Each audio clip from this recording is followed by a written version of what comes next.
ይህ ፕሮግራም የተሳካው በጆይስ ሜየር ሚኒስትሪ ጓደኞችና ባልደረቦች ነው።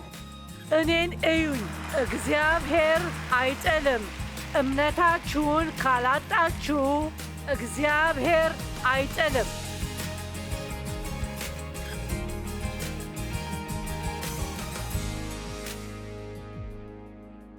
ጥሩ፣ ተቀመጡ፣ ቁሙ፣ ተራመዱና ሩጡ የተሰኘው ተከታታይ ፕሮግራም በመስራት ላይ ነኝ። መጽሐፍ ቅዱስ እነዛን አራቱንም ነገሮች እንድናደርግ ይነግረናል። በክርስቶስ መቀመጥ ማለት ወደ እግዚአብሔር እረፍት መግባት ማለት ነው። ፒተር ዛሬ ማለዳ ሲመክረን ሲናገር የነበረው አይነት እረፍት ነው እና እግዚአብሔር የሚሰጠን እረፍት ለሰውነታችን የግድ የሚያስፈልገን እረፍት አይደለም። ምንም እንኳን ያ በጣም አስፈላጊ ቢሆንም እሱ ስለዚያ ይናገራል። ነገር ግን ይህ አይነቱ እረፍት ለነፍሳችን የሚሆን እረፍት ነው። ጥሩ የምሽት እንቅልፍ ማግኘት እንደምትችሉ ታውቃላችሁ። ነገር ግን ከተናደዳችሁ እረፍት ላይ አትሆኑ።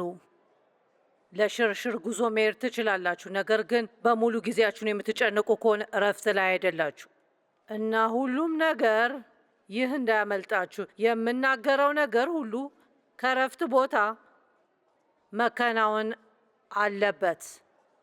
ዛሬ ጠዋት እዚህ እየሰራው ነው፣ ግን በእግዚአብሔር አርፌያለሁ። ስለዚህ እረፍት የሚለውን ቃል ፒተር የፍቺውን ክፍል ሰጥቷቸዋል።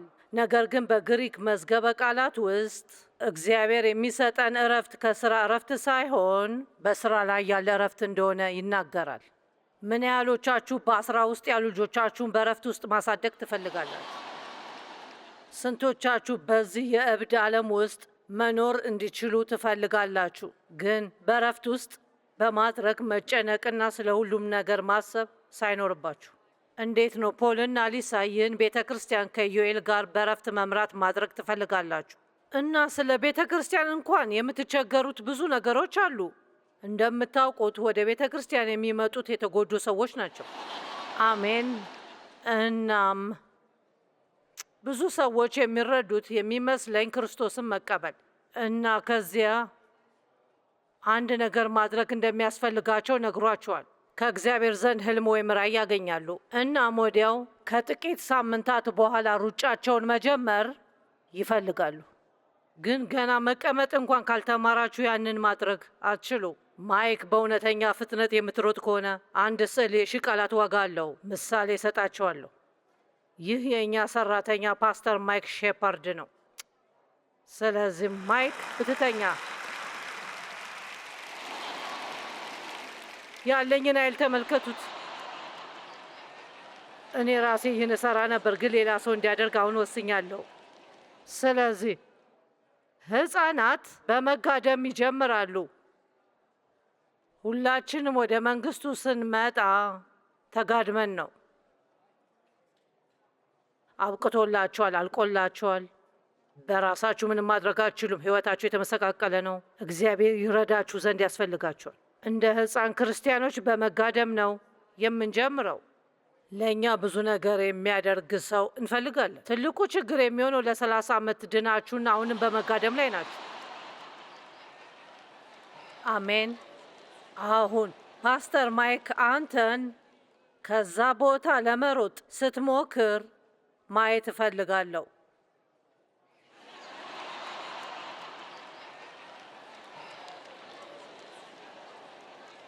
ከቅደም ተከተል ውጭ የሆኑ ነገሮች ስላሉን ገና ማድረጊያ ሰዓቱ ያልደረሰ ነገር ለማድረግ ምን ያህል እንደምንለፋ ታውቃላችሁ? እባክህን ትቆማለህ፣ መቀመጥ ትችላለህ። ደህና።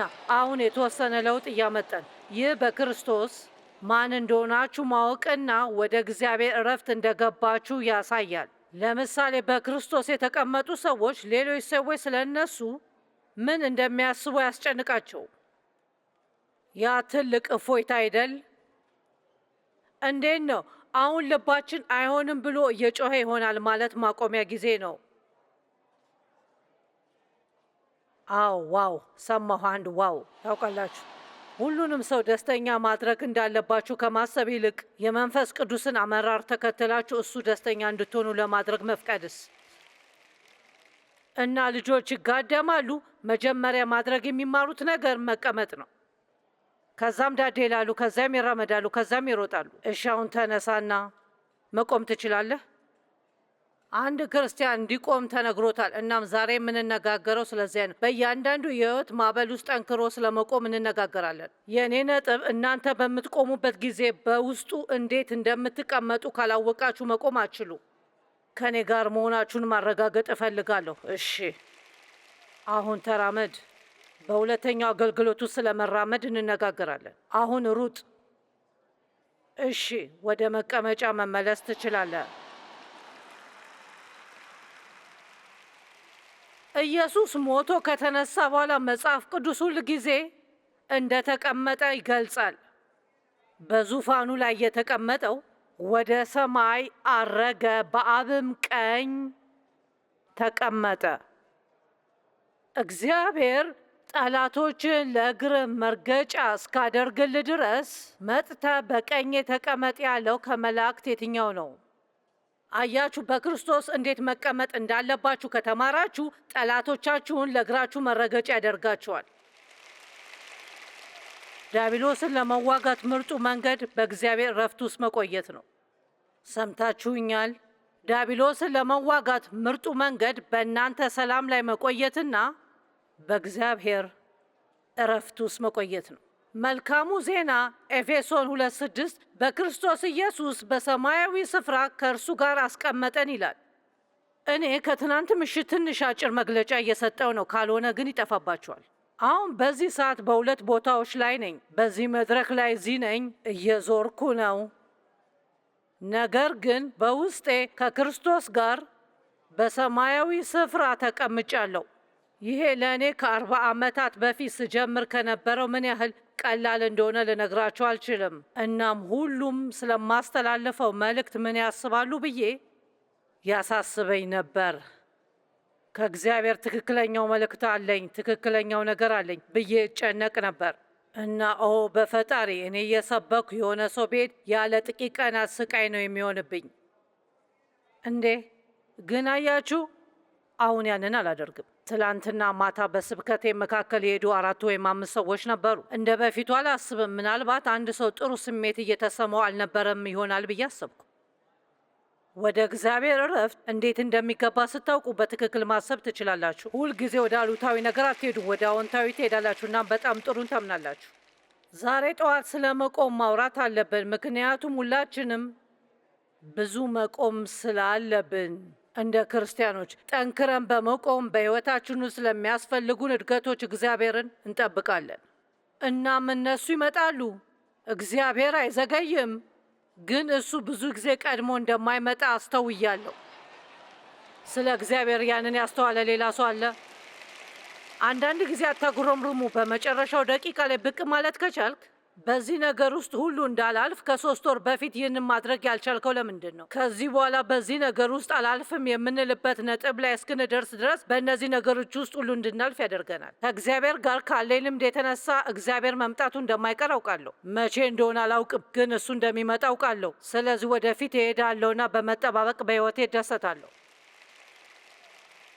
ከአምላክ ጋር ያለን ልምድ በጣም ጠቃሚ ነው።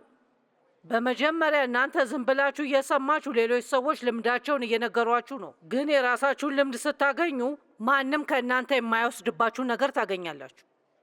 አሜን አሜን። ያችን ሴት እዛ ጋር ያለችውን ሴት ወድጃታለሁ። እያበረታታችኝ ነው። ከዲያብሎስ በተቃራኒ መቆም አለብን።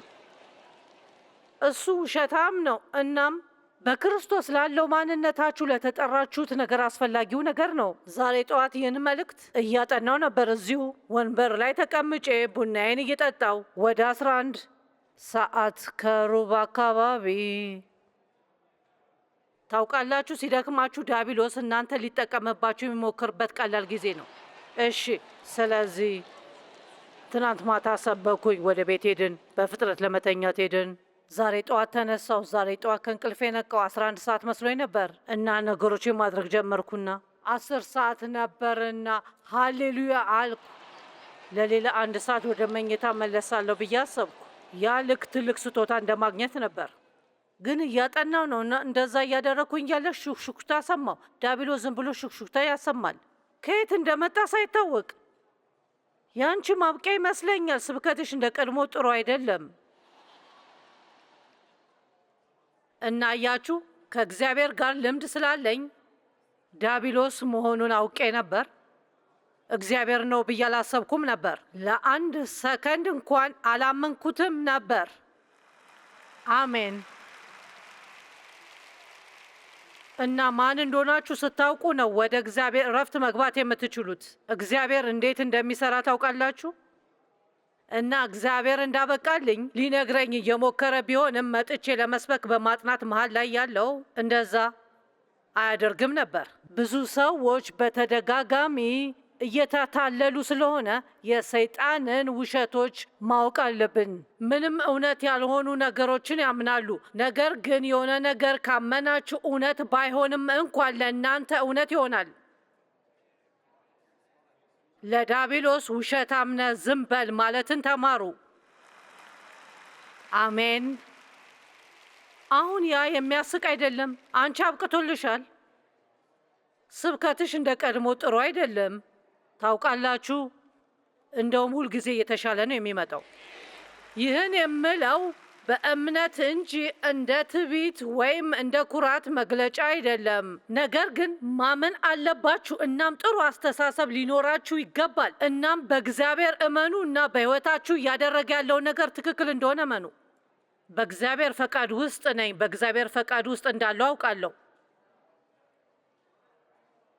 ጠንክረን ቆመን የእምነትን ትግል እንዋጋለን። አንደኛ ጢሞቴዎስ 6:12 መልካሙን የእምነት ገድል ተጋድለን። እምነት ምን እንደሆነ ታውቃላችሁ? እምነት ሙሉ በሙሉ በእግዚአብሔር መደገፍ ነው። የማታዩትን ማመን ነው። ምክንያቱም በእግዚአብሔር ቃል ውስጥ ተስፋ ተሰጥቷል። ነገር ግን አንዳንድ ጊዜ መዋጋት አለብን እና አንዳንድ ጊዜ የምንዋጋው ትልቁ ገደል በስጋ ለመታገል ሳይሆን በመንፈስ ለመታገል ነው። ያን የተረዳ ሰው አለ?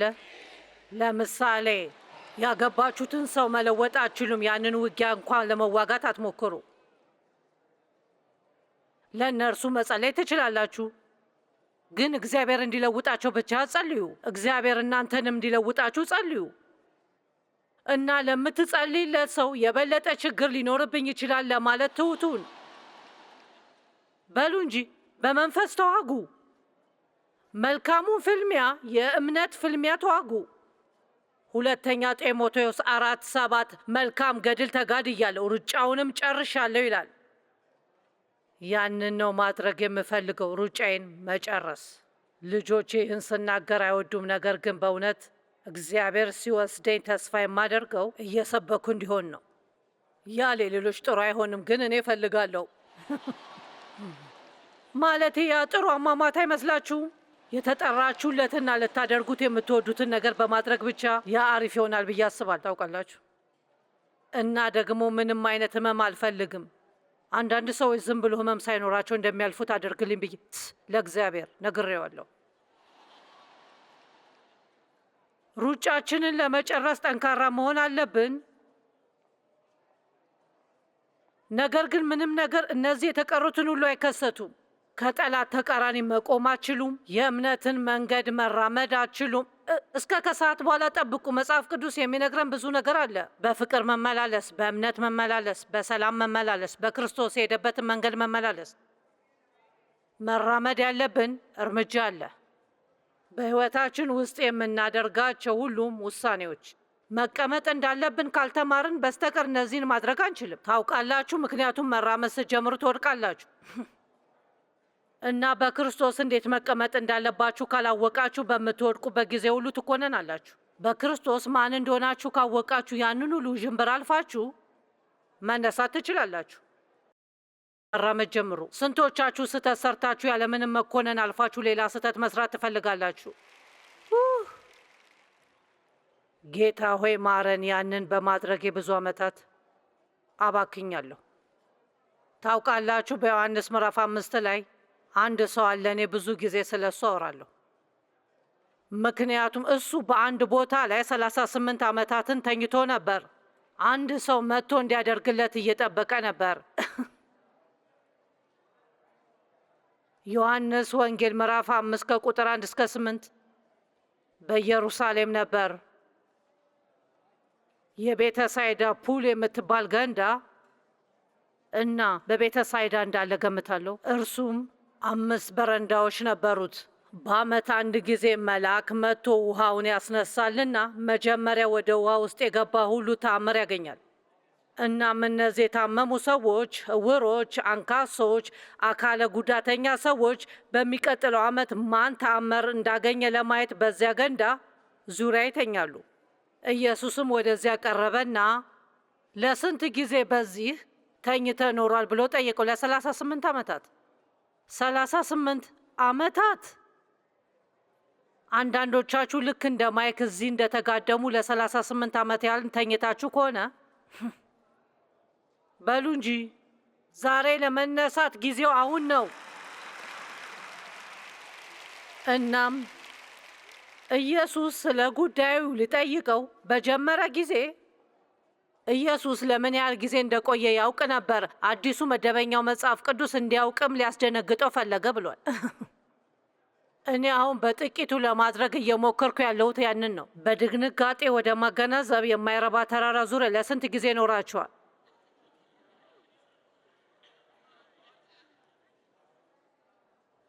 ከዛ ባሻገር ለመንቀሳቀስ ዝግጁ የሆነ ማንኛውም ሰው እግዚአብሔር ወዳዘጋጀላችሁ ቀጣይ ነገር ሂዱ።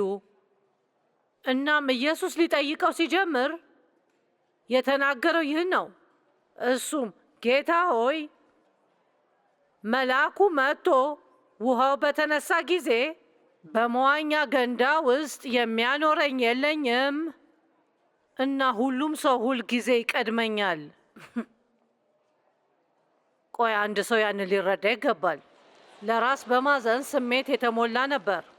ሌላ ሰው ሁሉን ነገር እንዲያደርግለት እየጠበቀ ነበር። ሌላ ሰው ሁሉን ነገር እንዲያደርግለት እየጠበቀ ነበር ነው ያልኩት። ሌላ ሰው እየጠበቀ ነበር ነው ያልኩት። እናንተን እንዲያስደስታችሁ ሌላ ሰው መጠበቅ አቁሙና ደስተኛ ለመሆን እሱ ነው። አሜን። ሌሎች ሰዎች ከእግዚአብሔር እንዲሰሙ መጠበቅ አቁሙና በራሳችሁ መስማት እንደምትችሉ ተማሩ። ሕፃን ታውቃላችሁ፣ መጀመሪያ መራመድ ሲጀምሩ የሆነ ነገር መያዝን ይመርጣሉ። እኛም እንደዛ ነን። መጀመሪያ ላይ ድጋፍ ትፈልጋላችሁ፣ ሰዎች እንዲረዷችሁ ትፈልጋላችሁ እና ስለዚህ ችግር ውስጥ በገባችሁ ቁጥር ወደ አንድ ሰው ትደውላላችሁ። መበረታታት ትፈልጋላችሁ። ሰዎች ሁል ጊዜ እናንተን መደገፍ አለባቸው። ግን እግዚአብሔር እነዚያን ሁሉ ከስራቸው የሚያወጣበት ጊዜ ይመጣል። እናንተም ጠላታችሁን የምትጋፈጡበት ጊዜ ይመጣል እና እንዴት ጠንክሮ መቆም እንደምትችሉ እወቁ እና ከዚያ ጠንካራ ሁኑ። ይህ ሰው በሌሎች ላይ ተደግፎ አሁንም እዛ ተኝቶ እየኖረ ነበር። ሌላ ሰው ሁልጊዜ ከኔ ይቀድማል። እኔም ማስበውን በ38 ዓመታት ውስጥ መራመድ ባልችልም እንኳን መንቀጥቀጥ እችል ነበር ብዬ አስባለሁ። ማለቴ 38 ዓመት ነው። አስቡት እስኪ። በ38 ዓመታት ውስጥ ወደዚያ ገንዳ ጫፍ መድረስ ይችል ነበር። ይህ አስተሳሰብ ሊኖረው ይገባል። ያ መልአክ ሲመጣ እኔ በዛ ገንዳ ውስጥ የመጀመሪያ ሆናለሁ ወይም በመሞከር እሰምጣለሁ። ኢየሱስም የተናገረውን ታውቃላችሁ። እሱም እንዲህ አላለም፣ ኦ አንተ ምስኪን፣ ኦ አዎ 38 ዓመት እና ማንም አያስገባህም እና ሁሉም ሰው ሁልጊዜ ይቀድመሃል። በሕይወት ውስጥ ብትተኛ ምንም አያስደንቅም። አይደለም። ኢየሱስ ያለውን ታውቃላችሁ። ተነስ፣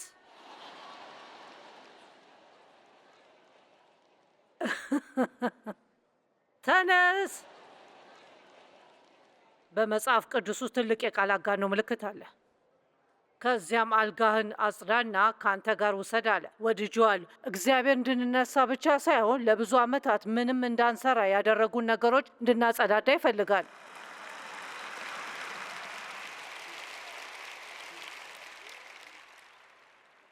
ኤፌሶን 6 እንዲህ ይላል በቁጥር 12ና 13 ትግላችን ከስጋና ከደም ጋር አይደለም፣ ነገር ግን በገዢዎች በባለስልጣናት በዚህ የጨለማ ዓለም ኃይሎችና በሰማያዊ ዓለም ውስጥ ባሉ የክፉ መንፈሳዊ ኃይሎች ላይ ነው። ስለዚህ ጦርነት እየተዋጋን ነው። ጦርነት ውስጥ ነን፣ ግን መንፈሳዊ ጦርነት ነው፣ የተፈጥሮ ጦርነት አይደለም። ዲያብሎስን እንዴት ታሸንፉታላችሁ? ጡንቻችሁን እጥፍ አድርጋችሁ አትመቱትም። ልትንቁት አትችሉም፣ ገፍትራችሁ መጣል አትችሉም። እርሱም በመንፈሳዊ ልንዋጋው ይገባል። ቁጥር 13 እንግዲህ የክፉ ቀን በመጣ ጊዜ የእግዚአብሔርን ዕቃ ጦር ልበሱ ይላል። የእግዚአብሔርን ትጥቅ ለመልበስ እስክትቸገሩ ድረስ አትጠብቁ፣ ሁል ጊዜ ልበሱት።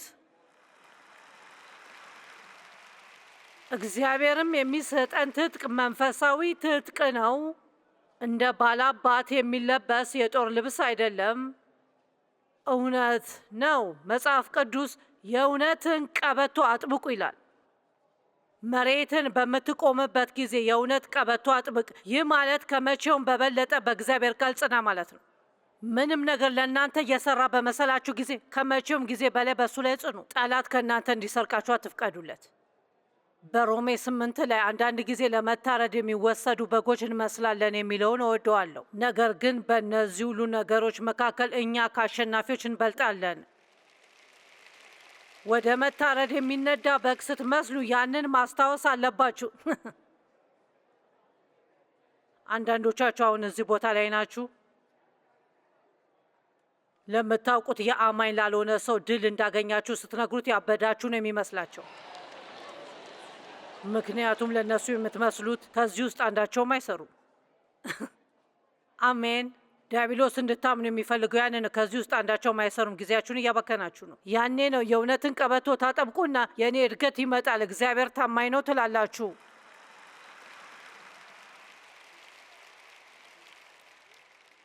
ጽድቅ ነው። በክርስቶስ ማን እንደሆናችሁ ማወቅ ነው። የጽድቅ ጥሩር ልባችሁን የሚሸፍነው የሰላም ጫማ፣ የመዳን ራስ ቁር። ክርስቲያን ከሆናችሁ እንደ ክርስቲያን ማሰብን ተማሩ። የእምነትን ጋሻ ከእናንተ ጋር መጎተት በቂ አይደለም። ወደ ላይ አድርጉት።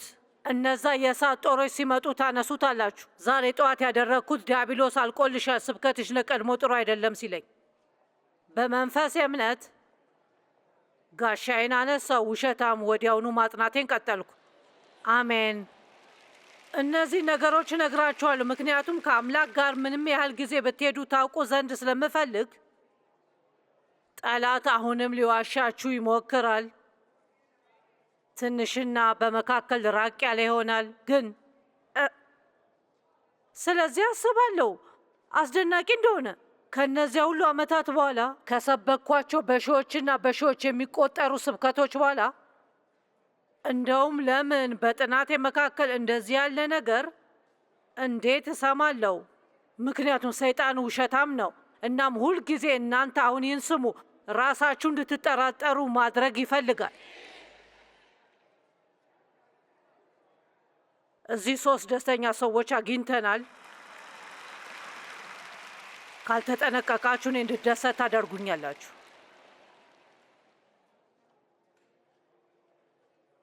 ኦ በፈጣሪ ከእግዚአብሔር ጋር ያለን ጉዞ ድንቅ ነው። የመንፈስ ሰይፍ፣ እናንተ የመንፈስ ሰይፍ ትይዛላችሁ፣ እርሱም የእግዚአብሔር ቃል ነው። ያ ማለት በጦፈ ጦርነቱ ስትሆኑ የእግዚአብሔርን ቃል ተናገሩ እና ሁሉንም ነገር በጸሎት ሸፍኑት። ኦ ጸሎትን እወዳለሁ፣ ቀላልነቱና የጸሎት ኃይል። በረፍት መቆየትና ስለ ነገሮች መጸለይ እንዴት ድንቅ ነው! እግዚአብሔር በችግራችሁ ላይ ሲሰራ እናንተ ዝም ብላችሁ በሕይወታችሁ ተደሰቱ። ጸሎት ግዴታ ማድረግ ያለብን ነገር አይደለም። በሕይወታችን ውስጥ ትልቅ ዕድል ነው። በመጠበቅ ላይ ያለን መቆም አለብን። ማርቆስ 11 ቁጥር 23 እንዲህ ይላል። ኢየሱስም መልሶ እንዲህ አላቸው፣ በእግዚአብሔር እመኑ። እውነት እላችኋለሁ ማንም ይህንን ተራራ ተነቅለ ወደ ባህር ተወርወር ቢለውና ይህንም በልቡ ሳይጠራጠር ቢያምን ይሆንለታል። ስለዚህ በጸሎት የምትለምኑትን ሁሉ እንደተቀበላችሁ አድርጋችሁ ብታምኑ ይሆንላችኋል፣ ወይም ሌላ ትርጉም ታገኙታላችሁ ይላል። ስለዚህ ትጠይቃላችሁ፣ ገና ማየት ያልቻላችሁትን ነገር እንዳገኛችሁ ታምናላችሁ። በልባችሁ ውስጥ አላችሁናም ከዚያ ታገኙታላችሁ። እዚህ የቀረ አንድ ትንሽ ነገር አለና እናንተ እስካሁን ተወቁት አትወቁት አላውቅም፣ መቼ እንደምታገኙት አይነግራችሁም። እኔን እዩኝ። እግዚአብሔር አይጥልም። እምነታችሁን ካላጣችሁ እግዚአብሔር አይጥልም። ዛሬ አንድ ሰው ይህን መስማት አለበት። እሱ እንዲያደርግ የምትፈልጉትን ካላደረገ እንዴት መጠየቅ እንዳለባችሁ ያላወቃችሁትን የተሻለ ነገር ያደርጋል። እግዚአብሔር ታማኝ ነው። የምንዘምረው መዝሙር ብቻ አይደለም፣ ታማኝነቱ ታላቅ ነው። ታማኝ ነው።